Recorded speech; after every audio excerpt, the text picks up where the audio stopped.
大家好，我係 Amy， 係啦，又嚟到賀年菜嘅第二集。咁上集咧就同大家整咗呢個紅燒獅子頭啦。咁今日咧就會同大家整呢個好香口嘅炸鍋巴配酸甜蝦球。冇錯，我哋今次係會自己炸鍋巴嘅。咁呢個鍋巴配埋呢個酸甜醬咧，食落去唔單止香脆啦，而且仲好開胃。咁相信嗰啲小朋友咧一定會好中意食嘅。咁做法咧都唔係好難嘅啫。好啦，咁我哋即刻開始啦。材料咧就有呢啲，大概可以整到3至4個人嘅份量。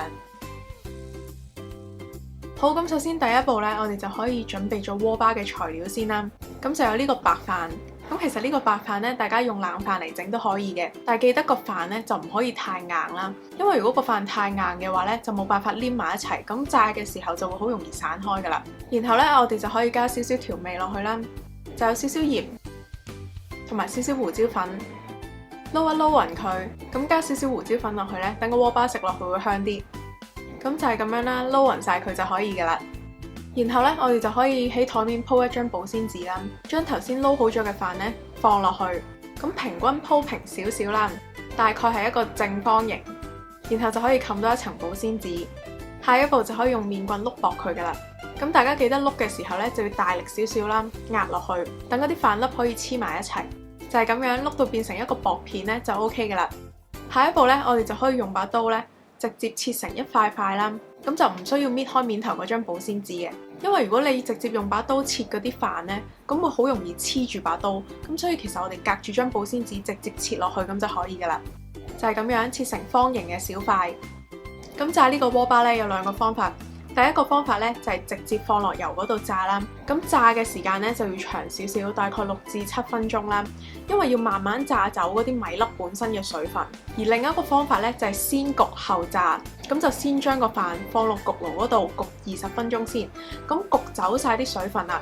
咁拎出嚟咧，你已經見佢變成一個硬嘅片狀，但係就唔脆。如果要佢香脆咧，一定要放落油嗰度炸嘅，炸大概1至2分鐘咧，你見個米已經變成白色咁樣，同埋有少少金黃香脆啦。咁我哋就已經可以即刻拎起佢噶啦。咁大家就可以因應情況咧，揀自己想用嘅做法啦。咁我今次咧就會示範呢個直接用油炸嘅做法啦。冇錯啦，咁煮嘢梗係要用多乜嘅油啦。今次會用到嘅咧就係多乜嘅呢個金裝濃香花生油。呢個油咧係嚴選咗優質嘅花生精配而成，唔單止不含膽固醇啦，而且香味濃郁，一倒出嚟咧已經聞到好香嘅花生味啦。另外多乜嘅所有油咧嘅樽口都係經過特別設計嘅，就係呢個調油扭扭蓋啦。大家只要扭一扭呢個樽口嘅金色外環，就可以控制到樽口嘅大細，咁就可以輕鬆控制油量啦。然後我哋就可以用中細火加熱個油。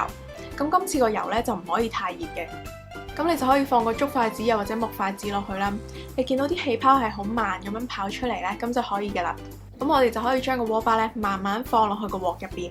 咁因為咧嗰個飯嘅水分比較高啦，咁所以你放完個飯落去之後咧，個油係會比較多氣泡同埋會比較多煙嘅。炸耐咗之後咧，嗰啲飯嘅水分減少咗咧，個煙就冇咁勁噶啦。咁個飯啱啱放咗落去咧，就唔好喐佢住，因為佢未成型嘅。咁我哋就由得佢炸3至4分鐘，等佢硬身少少，我哋先反轉炸另一面。大概等咗4分鐘左右呢，你見我撩佢嘅時候呢，佢都唔會散開嘅話呢，咁我哋就可以反轉炸另一面啦。反轉咗之後呢，我哋就可以繼續用細火啦，炸多1至2分鐘，令到個飯嘅水分減少啲啦，同埋再硬身少少。大概2分鐘之後呢，你就會見佢已經硬身咗噶啦。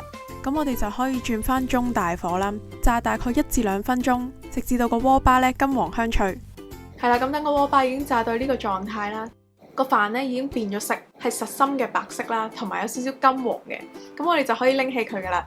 炸好咗嘅鍋巴咧，其實可以直接食噶，又或者你可以加其他嗰啲調味粉，譬如係嗰啲紫菜調味粉咧，跟住放落去個碗又或者紙袋啦，shake一 shake 佢，跟住直接當零食食咧，都好好味噶。下一步我哋就可以準備呢個酸甜蝦球啦。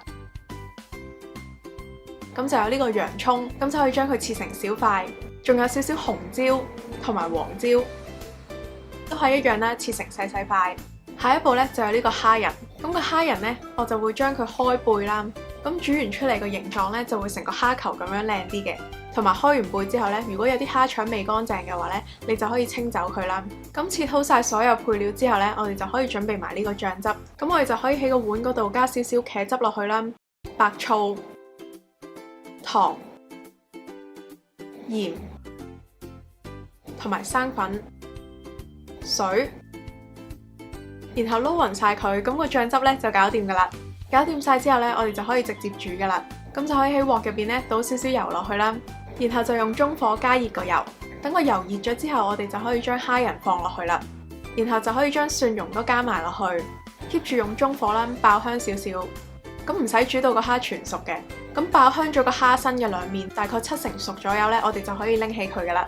下一步咧，我哋就可以用翻原本個鑊啦，放洋蔥落去爆香佢，大概爆1至2分鐘啦，等佢有少少金黃色。然後我哋就可以將紅椒同埋黃椒都放埋落去，爆炒一下。然後就可以將啱啱準備好咗嘅酸甜醬汁咧都加埋落去。咁一面煮咧就一面攪，好快佢就會變結身噶啦。最後就可以將個蝦仁回鑊，炒一炒佢啦，等所有材料都香啲。咁大概煮1分鐘左右啦，你見佢有少少結身呢，咁我哋就可以熄火裝起佢噶啦。最後呢，就可以加少少番西上去做裝飾啦。係啦，咁話咁快呢，我哋今次呢個酸甜蝦球拌鍋巴呢就完成啦。好啦，咁我就唔客氣啦。咁等我拎起塊鍋巴，再將個蝦球同埋酸甜汁淋埋上去。哇哦！我哋可以聽到個鍋巴真係好脆咯，就好啱新年大家一大班人咁樣 share 嚟食啦，相信大家都會好開心嘅。係啦，咁今次呢條片就嚟到呢度啦，希望大家會中意今次嘅分享。如果中意嘅話咧，記得俾條片一個 like， 同埋撳埋訂閱個掣之餘，再撳埋隔離咯，咁你先會收到出片嘅通知嘅。咁多乜嘅油咧，喺各大超市就可以買到噶啦，詳情我就會放翻喺下面嘅資訊欄啦。咁如果你都整咗呢個酸甜蝦球拌鍋巴嘅話咧，歡迎 send 相俾我貼堂，又或者 tag 翻我，都可以睇到你完成品圖。喺呢度祝大家新年快樂，身體健康。咁有咩片想我拍嘅話咧，都可以留言同我講。咁我哋下條片再見啦，拜拜。